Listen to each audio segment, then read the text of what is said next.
इसको हम regular coffee grinder में ग्राइंड कर लेंगे।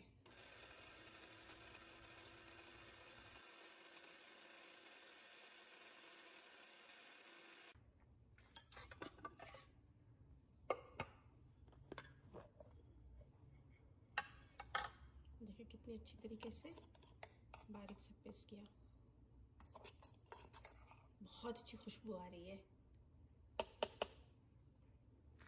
ये वो वाला है ऑर्गेनिक वाला, अब मैं वो दूसरा वाला पीस रही हूँ।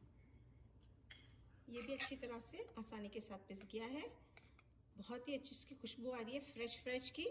आप इसको खाना पकाने में भी इस्तेमाल करते हैं, और अगर पीने के लिए भी अगर इस्तेमाल करना है तो ये ज़्यादा अच्छा है कि आपने अपने हाथ से इसको पीसा है और अपने हाथ से इसको करा हुआ है, इसमें कोई चीज़ मिलावट नहीं है। 4 हिस्से हल्दी का पाउडर ले लें और 1 हिस्सा आप ब्लैक पेपर पिसी हुई, उसको मिक्स करके आप रख दें और निहार नून 1/4 टी